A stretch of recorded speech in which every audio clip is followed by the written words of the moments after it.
रहीम। आप देख रहे हैं यूट्यूब चैनल मैं नकी चांद। दोस्तों, पाकिस्तान में गैर मुल्की दौरे कराना आज के हिसाब से बड़ा मुश्किल मरहला है। उसकी बुनियादी वजह यह है कि डॉलर के रेट ऊपर जाने से टिकट्स, होटलिंग और दीगर अखराजात बहुत ज़्यादा बढ़ गए हैं। उसी की बुनियाद पर कम लोग इस महीने यानी अभी कोई अनाउंस नहीं कर रहे दौरे के लिए, वो वेट एंड सी पर हैं। कई डिस्ट्रीब्यूटर इदारे, कई कंपनियां जो जहन बनाए हुए हैं कि डीलर्स को अपने साथ तफरीही दौरे पे ले जाना है, लेकिन हालात के तहत वो फ़िलहाल स्टॉप की पोजीशन में हैं, सोच बचाव की पोजीशन में हैं, वेट एंड सी की पोजीशन में।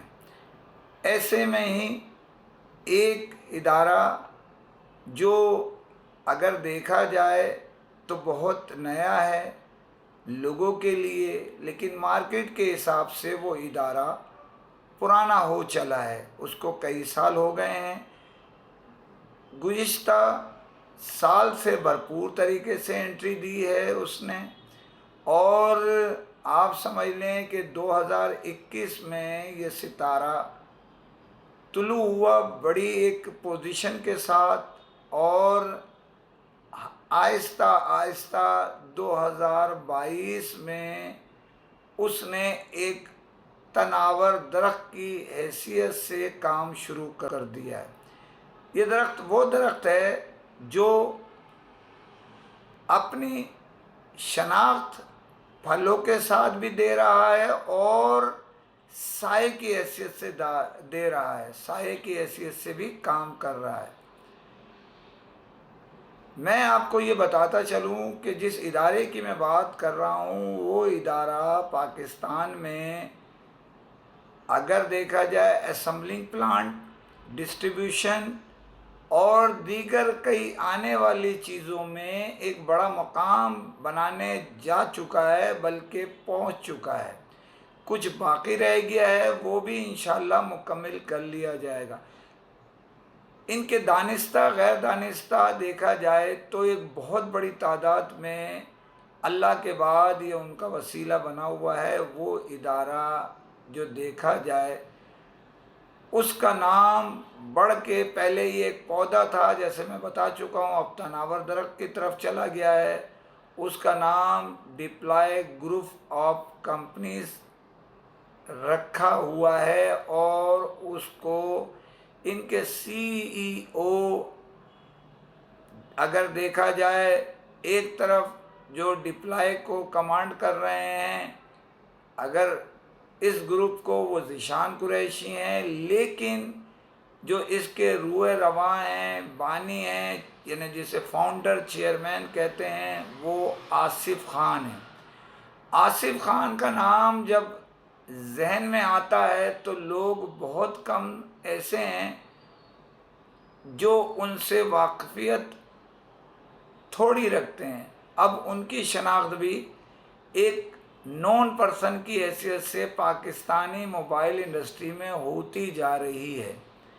ये तमीद जो बानी जाती है मेरी तो जानिब से, वो अपने व्यूवर्स को ये बताना ज़रूरी होता है कि मैं जिसकी बात कर रहा हूँ उसकी हैसियत, उसका मुकाम किस पोजीशन पर है। खुदा ना करे, हमारे कहने का मतलब ये नहीं है कि कोई कम है या ज़्यादा है, लेकिन एक इदारे के सरबराह और मेरे जैसे एक छोटे आदमी की पोजीशन में वही फ़र्क है जिसका मैं तस्करा कर रहा हूँ।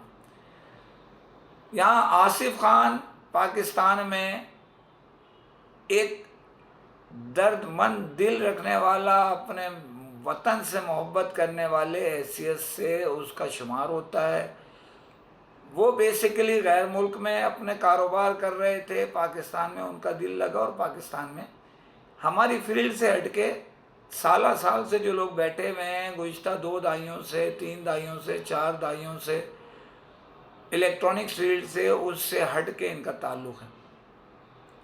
ये बेसिकली सॉफ्टवेयर इंजीनियर हैं, पढ़े लिखे हैं, इंतहाई नफीस शख्सियत हैं। इन्होंने अपना जब ग्रुप बनाया, उसको तरक्की दी, तो इसके अंदर शाखे ग्रुपों की निकाली, जिनमें से एक रेड ब्रिज भी है। अब उसके सीईओ जो है नवीद रंगीला साहब हैं। उस जो शाख निकली है उसकी इसी तरह और भी कई इसमें शाखें निकल रही हैं। मेन चीज़ ये है इसके अंदर कि इस वक्त उन्होंने एक दौरे का ऐलान किया है जो इंतहाई मौके के हिसाब से लग्जरी दौरा है। वो दौरा है थाईलैंड है। थाईलैंड का दौरा आते ही बहुत सारे दोस्त एक पुरानी यादें ताज़ा करते हैं, तो उनके जहन में एक ऐसे दौरे का तस्करा ज़रूर होता है जिसमें कई यादें वाबस्ता, कई बातें वाबस्ता, कई यानी एक तारीख रकम हुई थी उस ज़माने में।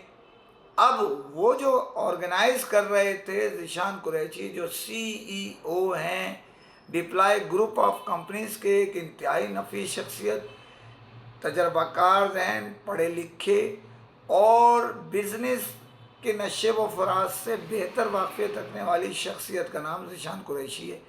और ये अब इस नए यानी अपने इदारे के पहले दौरे को डिप्लॉय ग्रुप ऑफ कंपनीज़ के, लेकिन बेसिकली ये रेड ब्रिज के ज़ेर एहतमाम किया जा रहा है, जो कि एक ऑफ़र के नतीजे में किया जा रहा है। ये एक अजीब बात है देखा जाए तो, कि एक ऑफ़र की है कि इतने की ख़रीदारी, इतने के मामलात की इतनी पोजीशन पहुंचेगी तो आप हकदार हो जाएंगे। तो ये एक अच्छी ऑफ़र है अपने और दोस्तों के लिए। तो यहाँ मैं आपको बता रहा हूँ एक नई तारीख रकम होने जा रही है। क्या ज़ीशान कुरैशी पिछले रिकॉर्ड को तोड़ देंगे थाईलैंड के लग्जरी दौरे में? थाईलैंड का दौरा जो कई यादें जिससे वाबस्ता हैं, कई दोस्तों की, कई चाहने वालों की। ये नाचीज़ गुज़िश्ता महीने भी थाईलैंड गया था, मौजूदा भी चंद दिन पहले यानी कल ही मैं वापस आया हूँ थाईलैंड से। तो कई दौरे मज़ीद भी दोस्त कराएंगे, लेकिन जो हमारा कहना है वो ये है कि एक बड़े दौरे का प्रोग्राम तय हो गया है, जिसमें आप समझ लें पाकिस्तान की टॉप क्रीम शिरकत करेगी और इसमें बहुत बड़ा सरप्राइज़ है। और ये समझ लें कि ये बैंकॉक और पत्ताया का दौरा होगा और इंतहाई जिसको कह रहे हैं लग्जरी है, उससे भी सुपीरियर होगा। ये मैं बातें नहीं कर रहा, अमली तौर पे आपको साबित होगा जो मैं कह रहा हूँ। बहुत सारे दोस्त मुझसे नाराज़ हो गए कि आपने लग्जरी कहा था, लग्जरी निकला नहीं। लेकिन मैं यहाँ कह रहा हूँ ये लग्जरी से अपर क्लास होगा। तो आप आसिफ खान और ज़ीशान कुरैशी और नवीद रंगीला, ये एक बड़ा ग्रुप बन जाएगा जो बेहतरीन प्रोग्राम करेगा इंशाल्लाह। और एक सरप्राइज़ आने वाला है आपको पहले ही दिन जब आप उस दौरे पे होंगे, बहुत बड़ा सरप्राइज़ मिलेगा हमारे दोस्त जो शिरकत करेंगे। ये मैं आपको ब्रेकिंग न्यूज़ दे रहा हूँ। और लोग हमारे दोस्त अहबाब चाहने वाले इसमें भरपूर शिरकत करेंगे। और आसिफ खान इस प्रोग्राम को ज़ीशान कुरैशी और नवीद रंगीला की मदद से सुपर हिट करेंगे इंशाल्लाह। तो मेरी दुआएं इस ग्रुप के साथ है। बाकी तफसीलात इनसाइड आपको मैं देता रहूँगा। ये दौरा जिसकी पासपोर्ट की आखिरी तारीख 25 तय हुई है, अगस्त तक अपने पासपोर्ट जमा करा दें। और ये 15 सितंबर को इंशाल्लाह सितंबर के वस्त में कराया जाएगा। अल्लाह ताला हमारे मुल्क के कारोबार के हालात बेहतर रखे। तो ये दौरा आपके लिए, आपके दोस्तों के लिए बड़ा यादगार होने जा रहा है। इसी के साथ इजाज़त चाहता हूँ। जाने से पहले फिर अपील करता हूँ, चैनल को सब्सक्राइब कीजिए, लाइक कीजिए, शेयर कीजिए, कमेंट ज़रूर करें ताकि आपकी आवाज़ लम्हों में दुनिया भर में पहुँच सके। फ़ी अमान अल्लाह।